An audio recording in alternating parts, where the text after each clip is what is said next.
Good evening and welcome to Aapna Dekhan News Hall 24. We have a compelling report for you tonight. Happy new year প্রত্যেক বন্ধুদেরকে জানাই আমাদের এই চ্যানেলের তরফ থেকে সবাইকে আন্তরিক শুভেচ্ছা ও ভালোবাসা। আজ নতুন বছরের প্রথম দিন 2026 পয়লা জানুয়ারি 2025 পারে আজ চলে এসছে 2026। মানে এই 2026-এ এই বাংলায় বিধানসভা ইলেকশন প্রত্যেকটা রাজনৈতিক দল যার মতন পদ্ধতি শুরু করে দিয়েছে শক্তি নিয়ে, নিজস্ব সংগঠন নিয়ে। যাই হোক, 26 চলে এসছে মানেই আরও অনেক ভোট এগিয়ে এসছে। প্রিয় দর্শক, আপনারা জানেন টিএমসি নামক যে দলটা এই বাংলায় শাসকে আছে, অনেকে ধারণা করছে এই 26-এ অনেকটা সিট তারা হারিয়ে ফেলবে, মানে অনেক ক্ষমতা তাদের কমে যাবে। কিন্তু অনেকে এটা ভাবছে আরও বেশি হবে। প্রিয় দর্শক, কমেন্টে জানাবেন। এদিকে আইএসএফ, সিপিএম, বাম ও কংগ্রেস যে সংযুক্ত মোর্চার জোট ছিল, এখন সেটা জানা যাচ্ছে কংগ্রেস সরে গিয়েছে।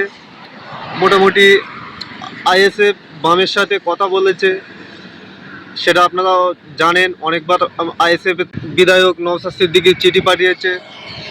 চিঠি পাঠানোর পরে সিপিএমের সঙ্গে বৈঠক হয়েছে আইএসএফের বিধায়ক নওশাদ সিদ্দিকীর সাথে। ভরসা এটাই, কংগ্রেস না থাকলেও এই জোটে আইএসএফ সিপিএম অবশ্যই মনে হচ্ছে জোট হবে। জোট হলে কতটা পশ্চিমবাংলায় এই দুটি দল মানুষের মধ্যে কতটা প্রভাব ফেলতে পারবে, অবশ্যই সেটা কমেন্টে জানাবেন। অর্জন করতে পারবে, অবশ্যই সেটা কমেন্টে জানাবেন।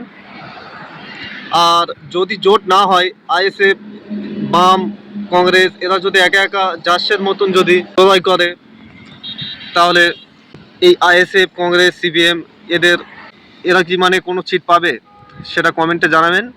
তবে আবহাওয়া যেটা দেখা যাচ্ছে, আইএসএফ একটি নতুন দল, তার একটি মাত্র বিধানসভা, ভাঙড় বিধানসভা, পীরজাদা নওশাদ সিদ্দিকী এমএলএ আছে।